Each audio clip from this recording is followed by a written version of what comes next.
¿Qué tal amigos, amigas? Bienvenidos a una emisión más, la número 150 de nuestro programa de gestión psicosocial y salud mental ocupacional.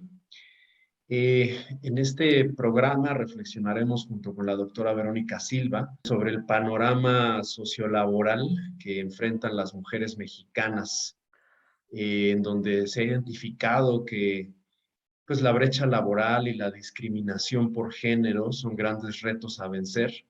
Asimismo, la falta de promoción del balance trabajo-familia, que es otro desafío en este complejo escenario.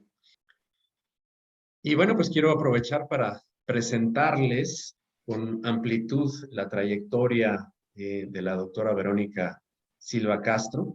Ella tiene un doctorado en sociología por la Universidad de Salamanca. Es candidata a doctor en ciencia política por la Facultad Latinoamericana en Ciencias Sociales. Actualmente cursa el doctorado en educación e investigación social. Es maestra en gobierno y asuntos públicos. También tiene un máster en filosofía social. Además, tiene una certificación en coaching en liderazgo por la Kennedy School of Government and Harvard School. Eh, Tiene diplomados en educación para la paz, derechos humanos, equidad de género, sistema de justicia penal, prevención de la discriminación, desarrollo social, educación y pedagogía, entre otros. Además, es conferencista nacional e internacional en temas de derechos humanos, ética y política, Estado de Derecho, prevención de la violencia y cultura de paz y legalidad, entre otros temas. Ha sido directora de programas de formación en una nueva cultura laboral en la Secretaría del Trabajo y Previsión Social, además de académica de las facultades de Negocios y Derecho e investigadora en diferentes universidades.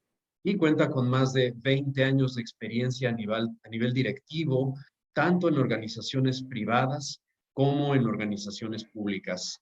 Vero, un gusto tenerte hoy en nuestro programa. Y bueno, pues hoy en el contexto de el Día Internacional de la Mujer, uh, vamos a abordar y a entretejer este tema de los retos laborales en México para la igualdad de género, Vero. Yo quisiera que nos platiques cuál es el panorama de las mujeres en este momento en nuestro país. ¿Cuál es el panorama social, eh, laboral, familiar en México, Vero?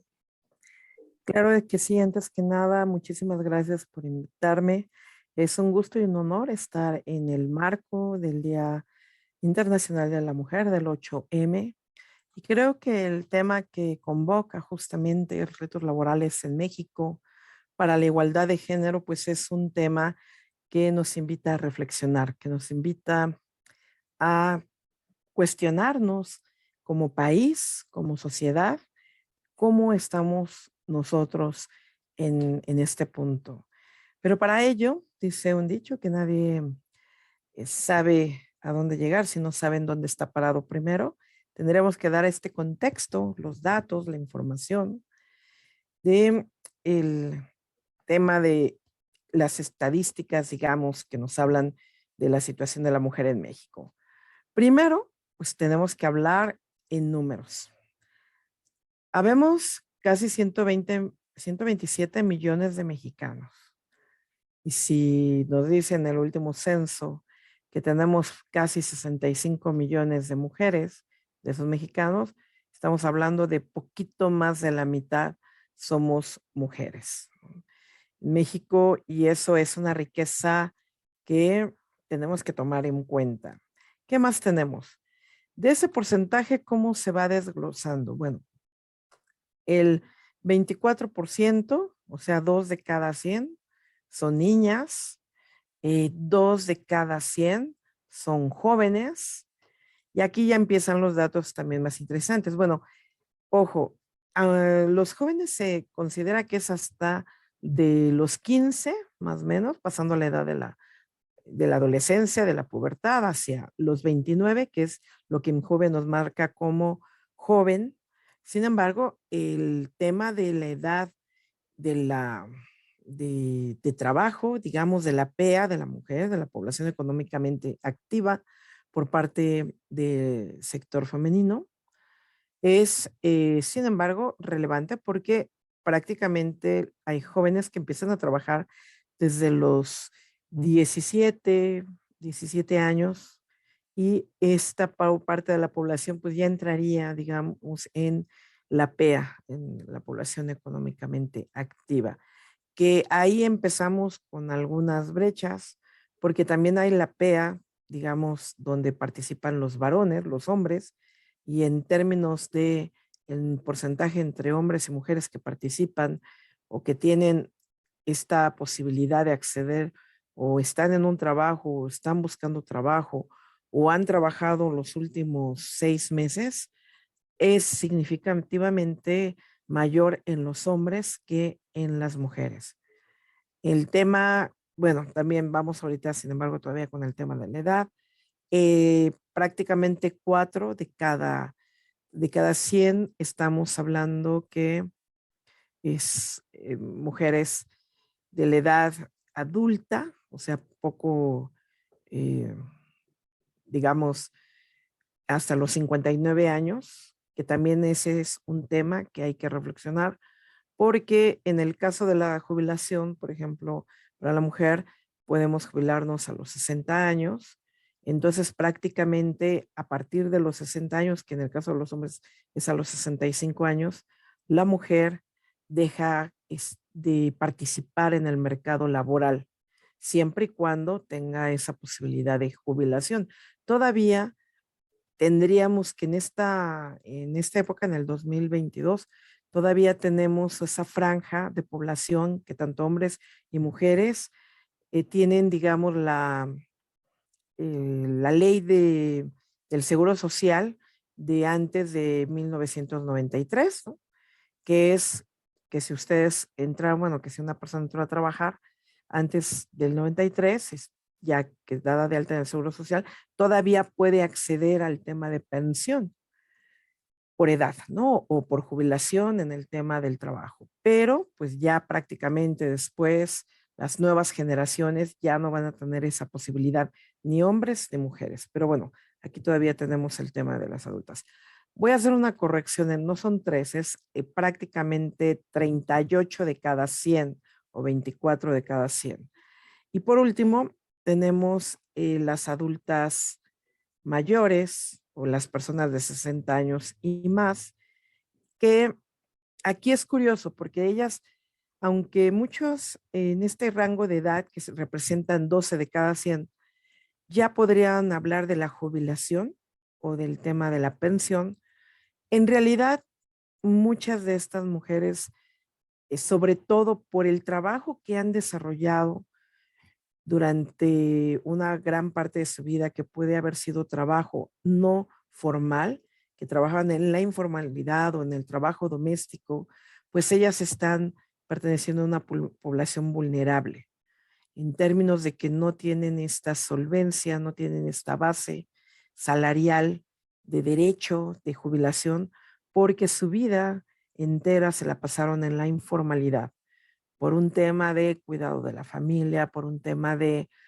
inclusive cuidado de los padres, cuidado de los hermanos, o sea, el rol que siempre, que todavía seguimos arrastrando de la mujer como cuidadora.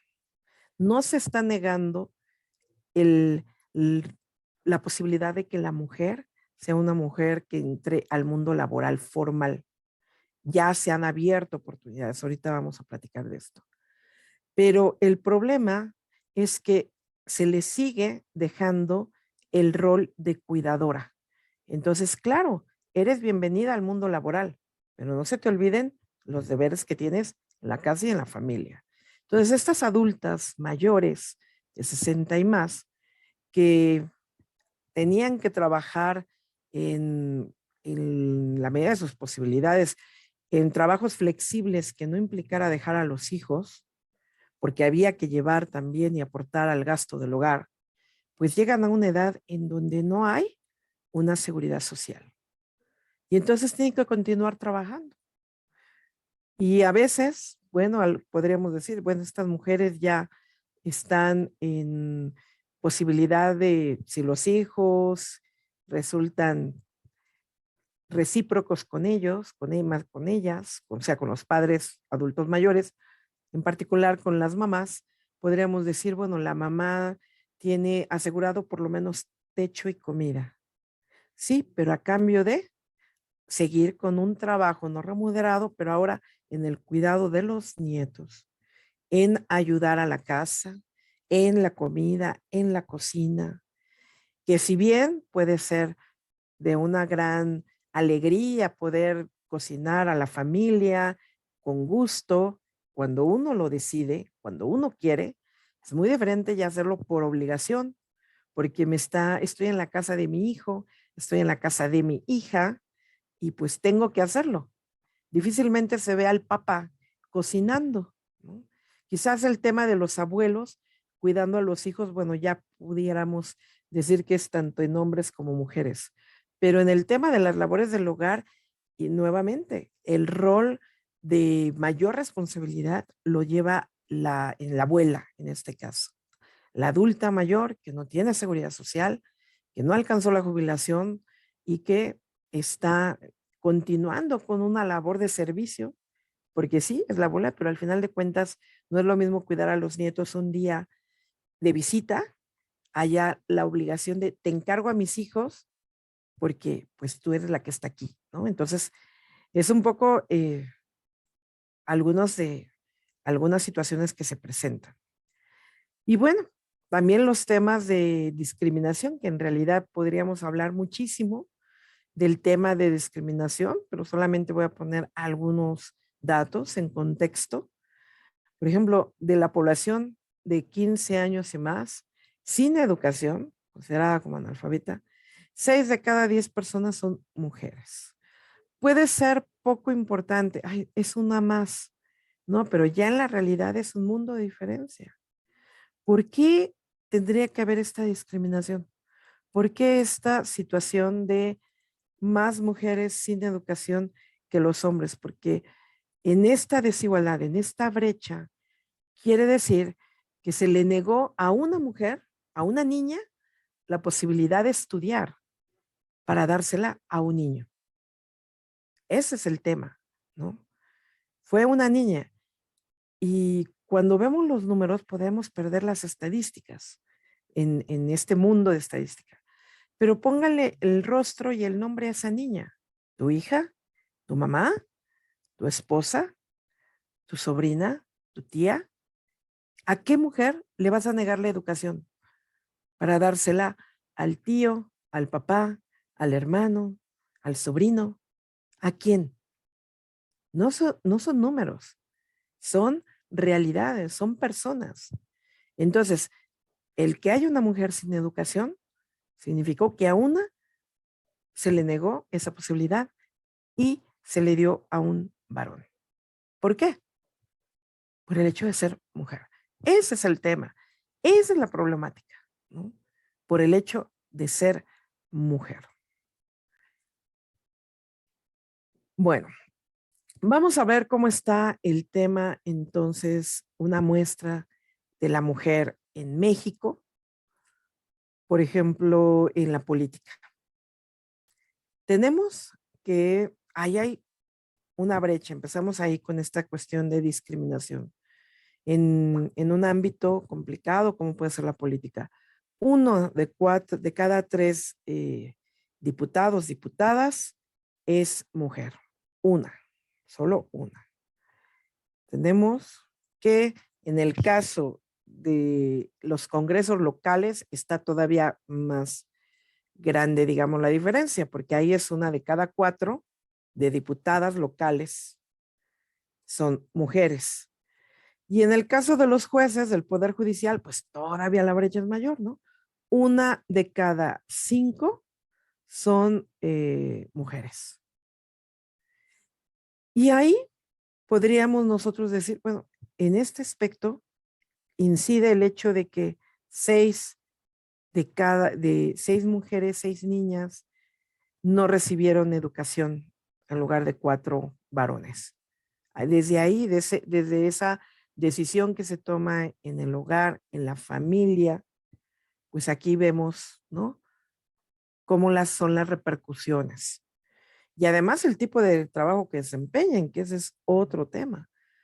En el caso, imagínense ahora, en el caso de presidentas municipales, solamente 7, o sea, 7 de cada 100 presidentas o presidentes municipales son mujeres, 7 de cada 100.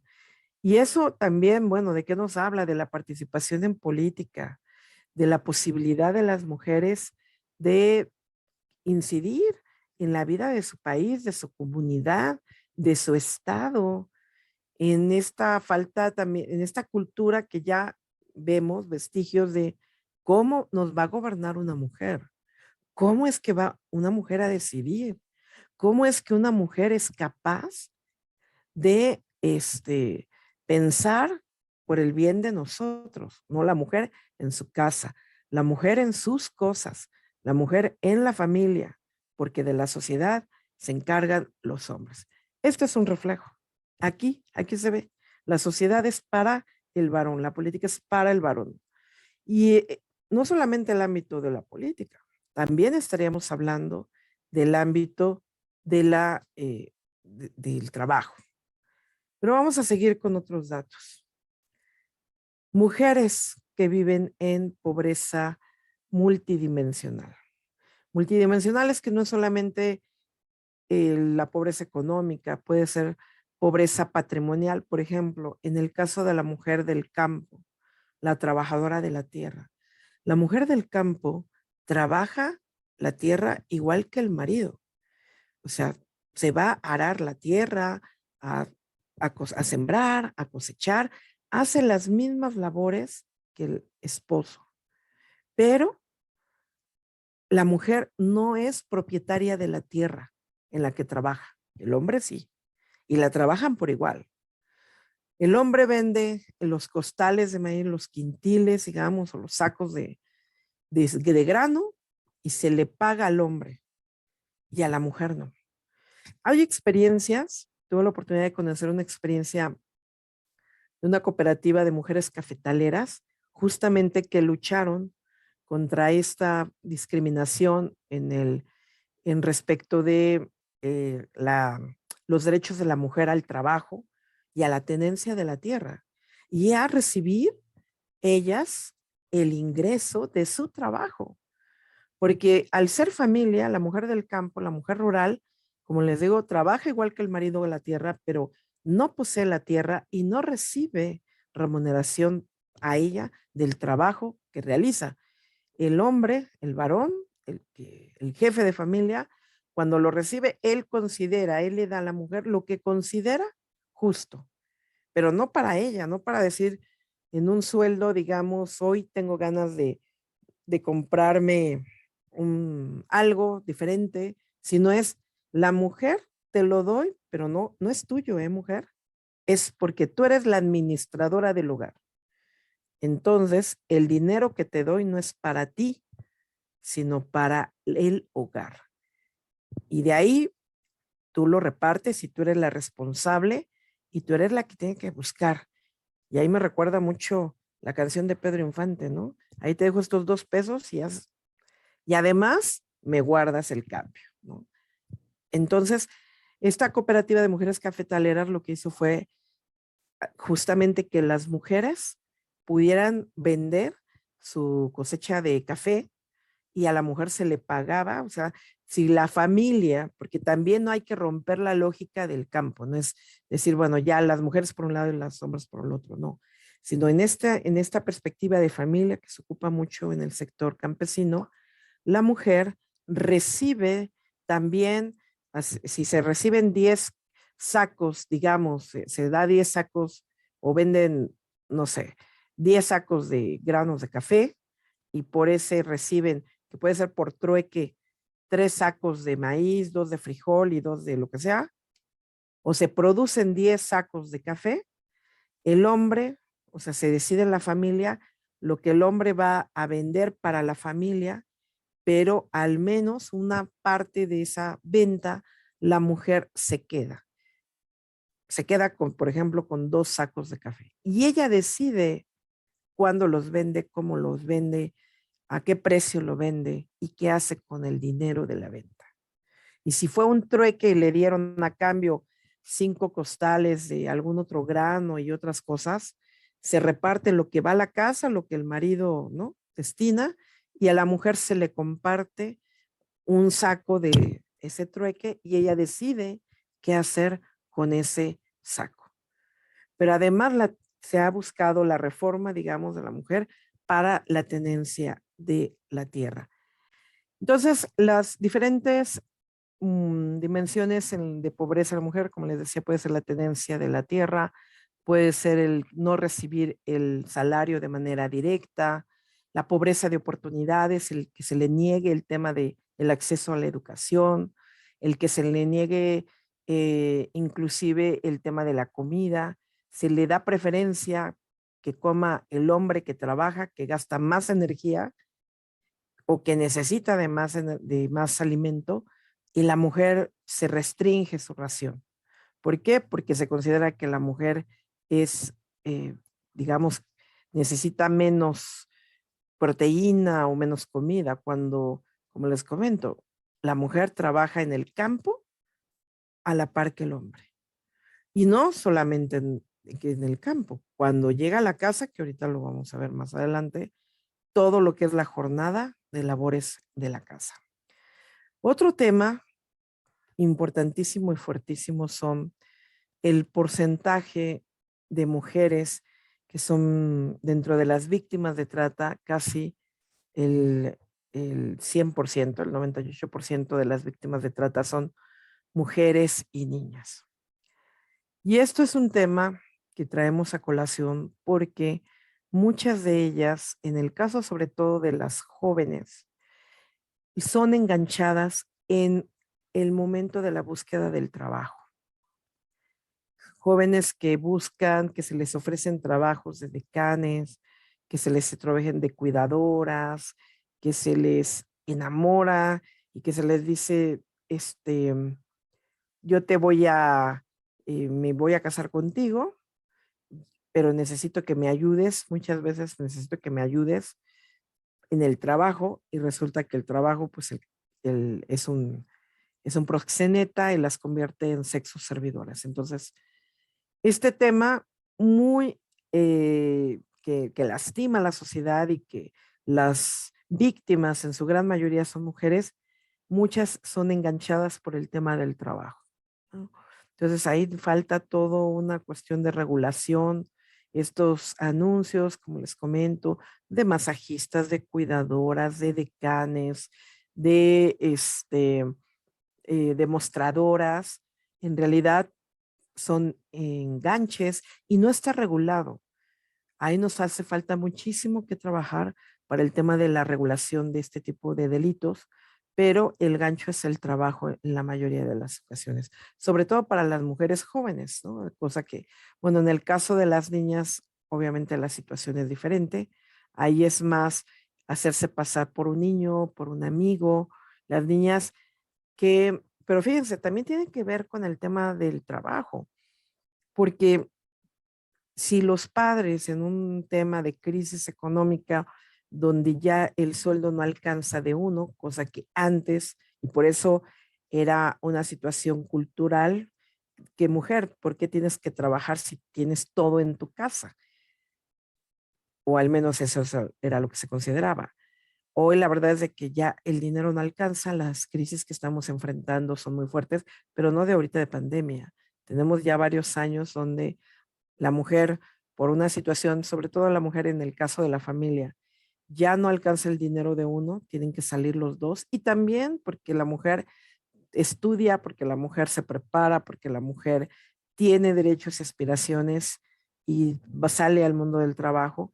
Entonces, los niños, muchas veces los niños, las niñas se quedan solas en casa y tienden también, pueden ser más para el tipo de enganche, ¿no? Cuando son niñas y niños que se crían prácticamente o que están solos en la casa, y más si la niña, la hermana es mujer, la mayor, porque además de hacer su tarea, fíjense cómo desde pequeños vamos replicando esta situación.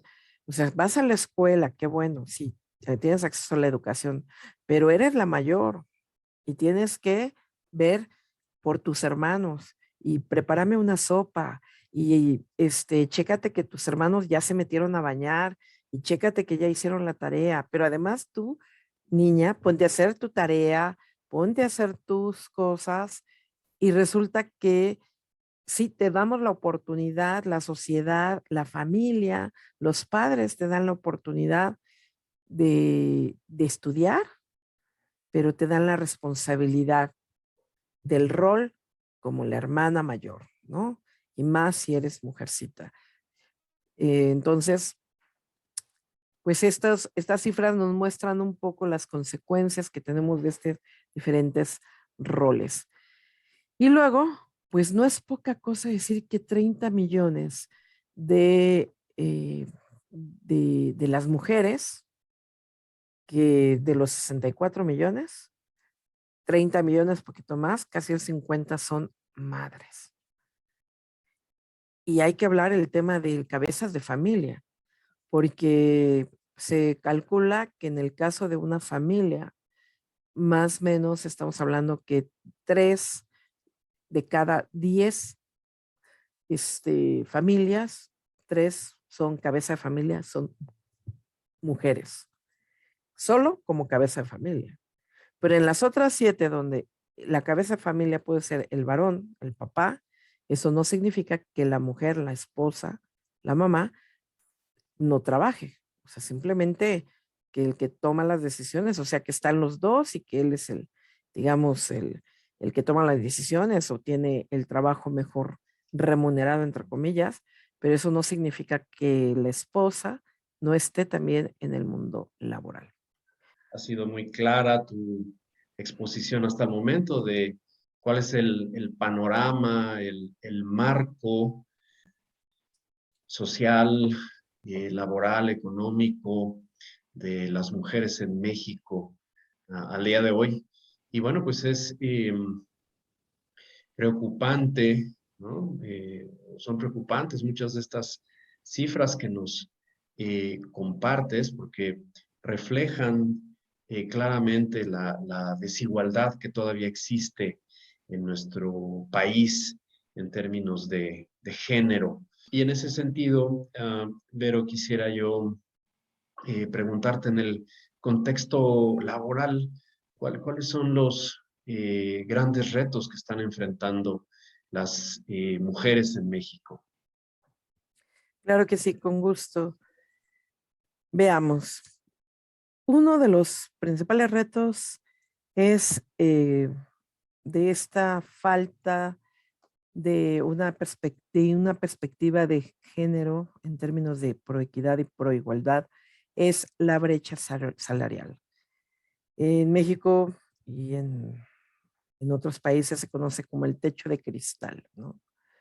Por más que la mujer esté preparada, por más que la mujer cumpla el mismo cargo, la función, tenemos que, hay un tope. Primero, no es igual el sueldo entre hombres y mujeres. Y segundo, el nivel máximo, digamos, del salario para ese puesto, por alguna circunstancia, no lo alcanza la mujer.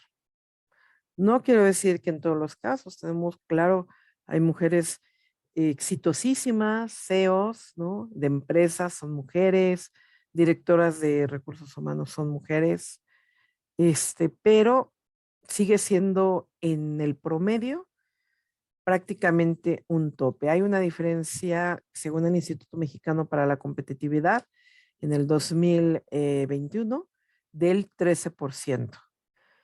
Es decir, por más que por cada 100 pesos que gane un hombre, mismo trabajo, mismo nivel de responsabilidad, mismos horarios, gana el hombre 13 pesos más o 13,000 pesos más en si ganamos 100,000 o incrementele. O sea, gana más un hombre que una mujer. ¿Por qué? Esa sería la pregunta. ¿Por qué? ¿Por qué el hombre gana más que la mujer? ¿No?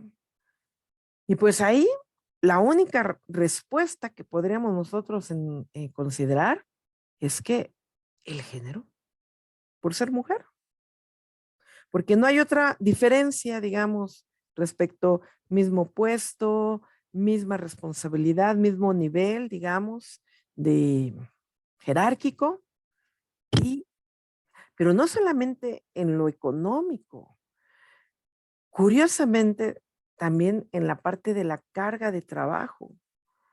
En la carga de trabajo, la mujer tenemos, porque también yo lo he vivido y lo he experimentado junto con muchas mujeres, la presión de constantemente de hacer todavía más de lo que nos toca hacer por esta competencia, porque sabemos que estamos, sobre todo cuando ya hemos trascendido, digamos, ciertas barreras, que llegamos a puestos directivos, competimos con un entorno masculino o en un entorno masculino. Veamos los puestos de dirección. Más o menos se muestra igual que en el caso de la política.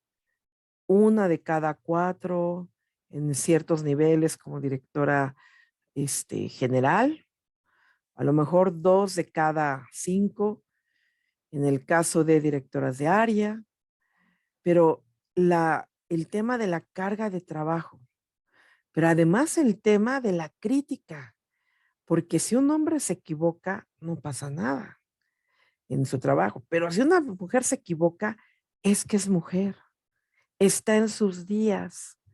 Pues, ¿cómo le pides eso a una mujer? Y no digo otra palabra, como luego nos dicen, ¿no? Pues claro, se lo hubieras pedido a un hombre, se lo hubieras pedido al otro director, él sí sabe cómo se maneja, ¿no? Entonces, para nosotras, cuando logramos romper estas barreras y entramos en niveles directivos, uno voltea a ver y encuentra que hay pocas mujeres. Y entre más subes de cargo, más de posición, tienes una mejor posición, menos mujeres encuentras, ¿no? Entonces, ahí empieza esta, esta discriminación y esta brecha, ¿no? Por ejemplo, en el caso de la PEA, como yo les decía, tenemos, ¿por qué hay menos mujeres en la población económicamente activa que hombres? Bueno, puede ser por un tema de que ahí se quedó un 1% rezagado en el tema de la educación, porque la mujer se ha desempeñado, tenemos todavía este rol de que tiene que estar en casa, ¿no? O de que se le niega el acceso a un trabajo formal, porque seguimos con estos estereotipos. Por ejemplo, en otros países como en Europa, la diferencia, la PEA prácticamente está igual, ¿no? O sea, estamos diciendo que a lo mejor por cada 100 hombres hay 98 que son, mujeres. O sea, por cada 100 hombres hay 98 mujeres que también pertenecen a esa población económicamente activa. O sea, estamos ahí a la par. Inclusive, inclusive hay en algunos países, sobre todo los países nórdicos, donde las mujeres, la población femenina por una tasa de natalidad es más, llega a ser hasta un 60% comparado con el 40% del varón, y entonces hay más mujeres en el mundo laboral que hombres, pero porque ahí es un tema no de acceso, de igualdad de oportunidades, sino es un tema de natalidad. Pero ahí, por ejemplo, la relación es recíproca. Más mujeres que nacen, más mujeres en el mundo de trabajo. Y cuando vemos esto, estamos hablando de una cultura pro equidad, pro igualdad. Hay una proporcionalidad. En cambio aquí, si tenemos que poco más del 50% de la población son mujeres, sin embargo, el porcentaje que participan en la actividad económica es muchísimo menos. Ahí nos está hablando claramente de una cultura de discriminación. El tema de lo que se dice, las mujeres tenemos no una doble, sino una triple jornada, ¿no?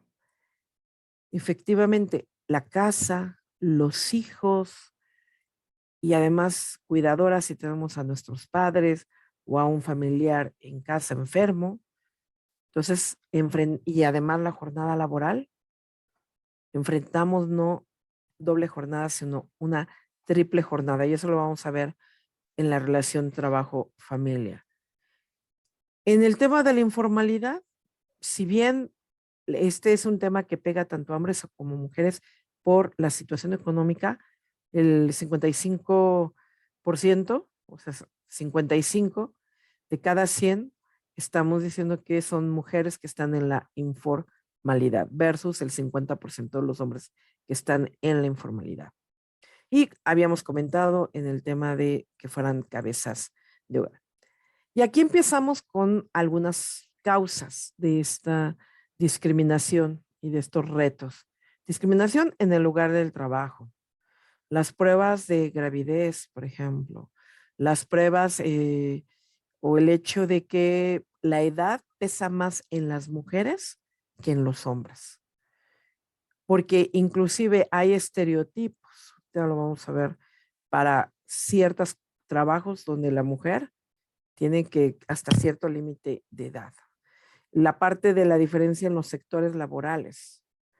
Hoy yo me acuerdo que hace 20 años o hace 15, ver a una mujer atendiendo en una gasolinera, pues era prácticamente, no se veía. Hoy vemos que el gran porcentaje de las despachadoras de una gasolinera son mujeres. Uno podría decir, ay, qué padre, ya hay más mujeres, sí, pero ¿qué tipo de trabajo desempeñan? Siguen siendo trabajos con muy baja remuneración.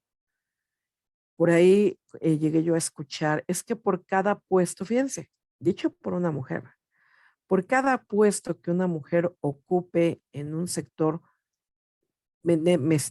masculino, digamos, el hombre pierde.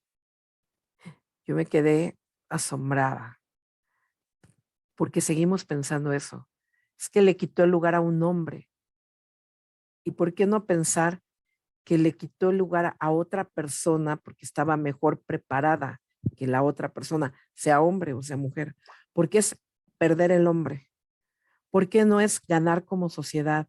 ¿Por qué no es, y por qué digo ganar como sociedad? ¿Por qué no pensar que llegó porque estaba más preparada? ¿O porque hacía mejor su trabajo? ¿O porque por ejemplo, el despachador de la gasolina siempre llegabas y te contestaba mal y no te atendía como debía de ser, y en cambio la chica lo hacía súper bien, que le nacía, así fuera el trabajo más sencillo, lo hacía muy bien? ¿Por qué no pensar que ella lo ocupó por méritos propios? Porque es una persona entusiasta, que le gusta su trabajo, comprometida, que llega puntual, que es ordenada, que, ¿no? Que se entrega, así sea el trabajo más sencillo, o el trabajo de servicio más complicado, o el trabajo directivo de mayor responsabilidad. ¿Por qué pensar que el hombre pierde? ¿Por qué no pensar que la sociedad ganó una persona con mejor actitud y aptitud, ¿no? Porque también tenemos una falta de políticas de conciliación de la vida personal y profesional. No hay, digamos, en el caso de las mujeres, y lo comentaba yo detrás de cámara, un poco con Humberto, que tenemos en el caso del varón que llegan, por ejemplo, el tema de las nuevas masculinidades, donde ya vemos más varones que se encargan y que cargan a los bebés y que apoyan a la mujer en casa, sí es un avance y sí es importante. Pero fíjense, Cuando se llega en estos casos de ese apoyo del papá responsable y necesario, el papá se siente feliz porque lavó 5 platos, ayudó a su mujer a lavar 5 platos y le cambió el pañal al niño. Y ya, se va feliz, se acuesta feliz porque hizo su trabajo y además es buen papá y además ayudó a la esposa y se duerme como angelito. ¿Y la mujer? Sí, mi esposo me ayudó a lavar 5 platos, pero tengo 20. No me alcanzó el tiempo para lavar los platos. No alcancé el tiempo para bañar al bebé. Mañana me tengo que parar temprano, porque aunque él me ayude, la diferencia es que la mujer nos vamos a la cama con sentimiento de culpa, con sentimiento de que no logré hacer lo que tenía que hacer. Me faltó tiempo. Y el hombre, sí, le faltaron 20 trastes más, pero él ya se siente satisfecho porque hizo algo más. Pero nosotras, por cultura, nos han exigido que tenemos que estar al pendiente de todo. Entonces, no termino todo esto que lo considero como parte de mi obligación, me voy a la cama con culpa. Y al día siguiente también me tengo que parar temprano porque me tengo que ir a trabajar. Entonces, y en el trabajo, puede ser que el hombre pueda atender llamadas de la casa, pero en algún momento dado sabe que si no logra, digamos, resolver el asunto, seguramente él ya hizo su parte y su esposa, ella termina de componerlo, arreglarlo, solventar la situación. Nuevamente, la responsabilidad. Entonces, invitamos a la mujer al mundo laboral, pero no le quitamos esta función que tiene de cuidadora y de responsabilidad. Al hombre lo invitamos a que incursione a las labores del hogar, pero como un extra, como un algo bueno, como algo, sí te toca también, pero si no lo logras hacer, no importa, ya empezaste a hacer tu parte. Entonces, hay esa repercusión en el trabajo, en la familia. El tema también de la falta de perspectiva de género, por ejemplo, lo tenemos cuando en los trabajos, los estereotipos, como les comentaba, ciertos trabajos, los tradicionales de servicio, trabajos a lo mejor secretariales, por apariencia e imagen, y te piden mujeres, ¿no? Mujeres de tal estatura, con tales medidas, tales características, y cuando llega resulta que es un trabajo de imagen, de atención al cliente, ¿no? Y luego mucho es en lugares donde los clientes son varones. Entonces la mujer es considerada como un objeto de promoción. Sí puede haber trabajos donde se pidan ciertas características de imagen en los varones, pero la publicidad es mayormente para las mujeres, para ser la imagen, que en el caso de los varones.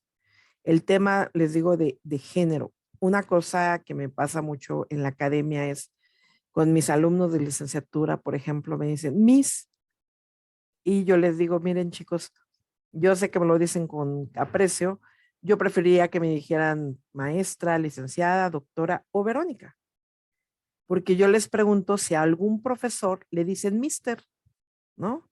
Desde chiquitos. ¿A poco? Yo nunca he escuchado que a un profesor varón le digamos mister, pero a una profesora miss. Esas pequeñas, ¿no? Cositas o pequeñas expresiones, pues forman parte de la cultura, donde no se le da el peso del valor del trabajo desempeñado por una mujer. El tema y el tema del acoso. Bueno, este es un tema generalmente hacia la mujer. Claro que también hay temas de acoso laboral hacia los hombres, pero el tema de acoso laboral hacia la mujer es justo por género y por abuso de autoridad y generalmente el acoso es de un hombre hacia una mujer. La cultura laboral machista se equivocó, pues, si es que está en sus días, es mujer, ¿qué más le puedes pedir? No puedes esperar más de ella. No estamos hablando de la profesión de la persona ni de su capacidad. Estamos discriminando de manera peyorativa por ser mujer. El tema de la mujer tiene este gran privilegio, este gran regalo de ser madre, si así lo decide. Y pareciera ser que, bueno, es un atentado contra la empresa. ¿Cómo voy a gastar yo en contratar un temporal por una licencia de maternidad? Bueno, ya no se diga ni de montar una área específica para la lactancia. Y entonces, ¿te quieres sacar la leche? Vete al baño.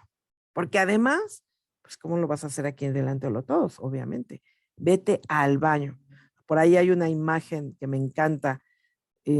¿Usted comería en el baño? O sea, ¿por qué mandamos a la mujer al baño a hacer una labor tan hermosa que sería la lactancia materna tan necesaria?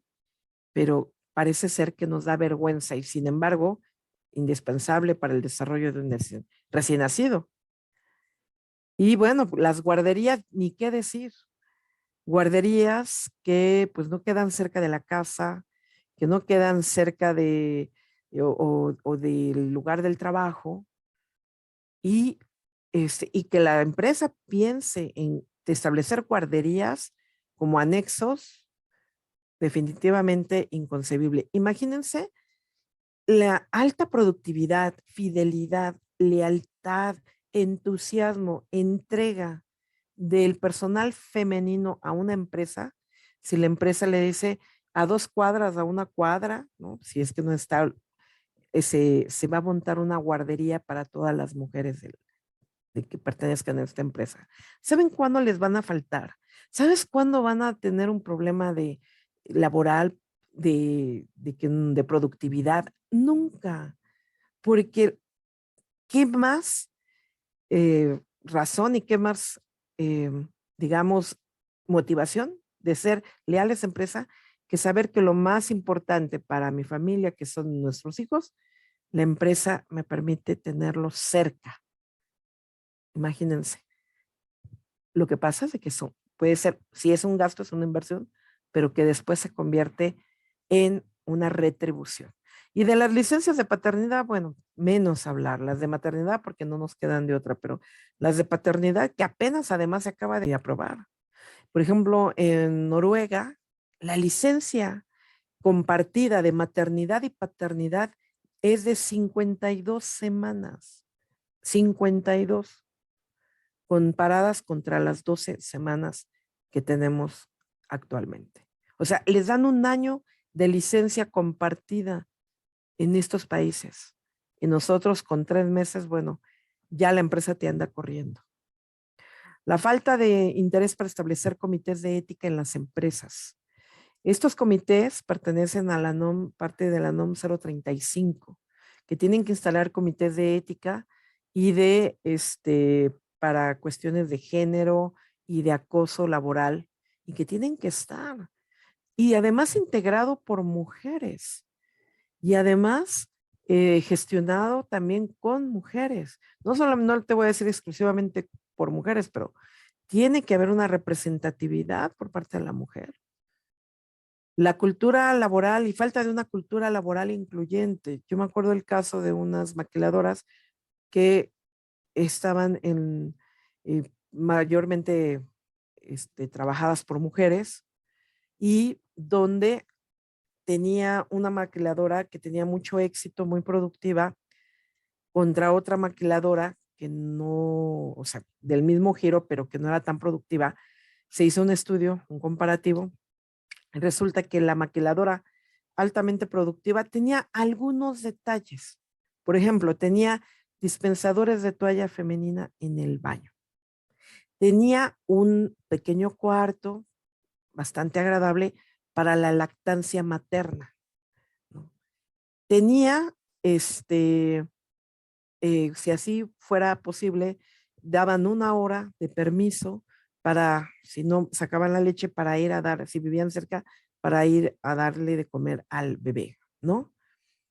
2, 3 cositas que invertía, porque no era, pues todo cuesta, obviamente, pero era una inversión, pero la tasa de productividad era altísima. Y la otra empresa que no tenía nada de esto. Esta cultura laboral donde incluyamos la perspectiva de género, donde incluyamos que tomemos en cuenta que hay diferencias entre hombres y mujeres y que eso no nos hace ni mejores ni peores, nos hace diferentes y que esa diferencia enriquece a la comunidad, a una empresa, a una sociedad. Por último, ya con esto termino, lo que les comentaba. Bueno, la relación y estos problemas y esta falta de perspectiva de género en los trabajos afecta también a la familia. Claro que sí, pero no solamente la perspectiva de género de la empresa o la falta de ella, sino la cultura, porque pareciera ser que tenemos que decidir si queremos ser unas mujeres exitosas o unas mujeres madres de familia. Parece ser que ser las dos es imposible. Entonces, ¿quieres ser exitosa? Sé soltera, no tengas hijos, no te cases o vive con una pareja sin muchas complicaciones, pero sobre todo no tengas hijos, porque eso va a limitar, porque tienes que pedir permisos de maternidad, porque atender a los hijos, porque las juntas, porque se enferman, porque... Y luego más, si eres madre soltera, bueno, ni se te ocurra ser mujer exitosa, porque eso es un horizonte imposible. En cambio, un hombre no se plantea si puede ser padre de familia y hombre exitoso. En su cultura no hay esa posibilidad de relación. Se puede plantear el no tener hijos por comodidad, porque no considera que no es el momento, porque considera que no tiene la responsabilidad de ser padre, pero nunca se plantea que no puede ser padre porque eso va a impactar, no va a poder tener un buen trabajo. Eso no. Eso no es la razón por la cual no decide no tener hijos. Tenemos que, falta educar, como les comentaba, en las nuevas masculinidades, faltan políticas empresariales con perspectiva de género, pero también de familia. Al final de cuentas, trabajamos muchos de nosotros por la familia, ¿no? Por amor a nuestras familias. Inclusive los que son solteros pueden tener estos lazos con sus padres, con sus hermanos, ¿no? Pero no tenemos una cultura de políticas transversales de familia, donde también la familia se integre al mundo, más bien se le abra un espacio en la cultura de la empresa, por ejemplo, que haya alguna visita de la familia a las plantas. Hay algunas empresas en México que tienen estos días como de integración de la familia, un día de visita a la planta y van y conocen y los señores y las trabajadoras y los trabajadores orgullosísimos de que van los hijos o que van los hermanos o que va la mamá, ¿no? O la abuela a visitar el lugar de tu trabajo porque dicen, miran, sí, aquí estoy 10, 20, no 20 horas, 10 horas, 8 horas pero porque trabajo para ustedes, pero vengan, ustedes son parte importante, siempre presente en mi lugar de trabajo, ¿no? Entonces, el tema, creo que ya se nos fue el tiempo. Por último, quisiera cerrar con esto. Si no ponemos la familia, y más en el caso de una mujer trabajadora en un contexto de armonía, y aquí Humberto nos va a poder decir algo más, a más a detalle, pues estaremos generando un estrés laboral, un riesgo psicoemocional que a la larga perjudica la calidad del trabajo, porque para nosotras como mujeres, esta disyuntiva entre trabajo y familia nos va a pesar muchísimo más por cultura, por idiosincrasia, porque todavía tenemos una sociedad que nos exige, que nos abrió las puertas, pero que nos sigue exigiendo nuestros roles tradicionales.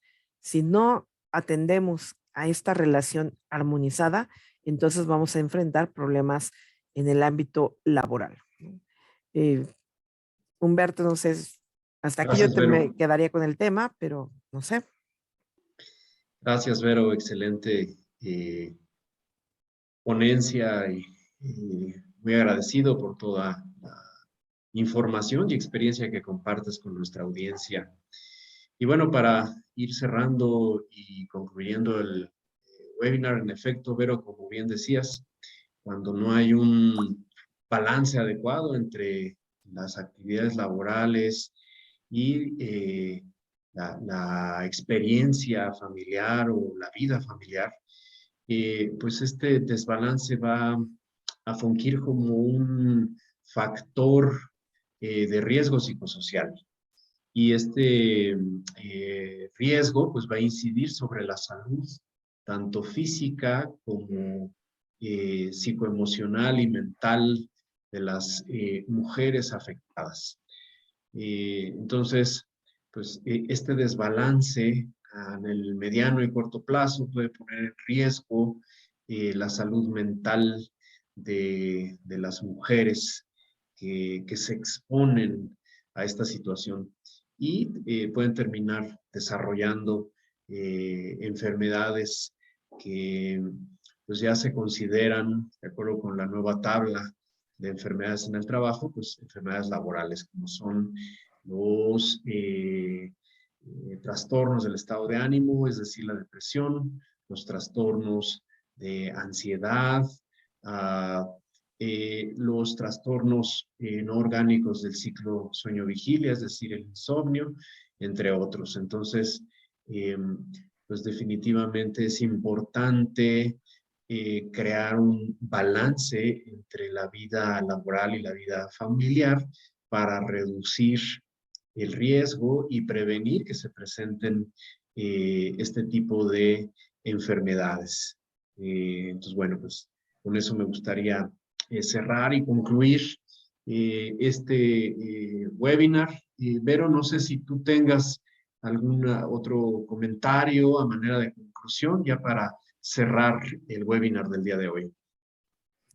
Pues nada más agradecer porque tenemos que seguir hablando de estos temas en estos espacios, la invitación y la preocupación por una cultura laboral incluyente, por una cultura laboral pro igualdad, pro equidad, por una cultura laboral que dé acceso a personas, ya sean hombres o mujeres, con competencias, capaces, profesionales. Y recordar que también la sociedad o el desarrollo de una sociedad no es responsabilidad de un género, es responsabilidad de todos. Y entre más inclusión tengamos, entre más opciones de apertura y podamos seguir compartiendo estas obligaciones, estas responsabilidades, no pierde el hombre, como yo lo escuché. Ganamos como sociedad. El espacio que gana una mujer no lo pierde el hombre, lo gana la sociedad, porque eso nos hace ser todavía más profesionales, echarle más ganas a nuestro trabajo y las empresas ganan, por supuesto. Entonces, muchas gracias y enhorabuena por ADN Wellbeing en la preocupación en el marco del 8M, importantísimo, y bueno, pues el mayor de los éxitos en todos sus proyectos. Muchas gracias, Vero. Y bueno, pues esperamos contar con tu presencia en un próximo programa. Claro que sí. Amigos, amigas, muchas gracias por su atención. Hasta luego.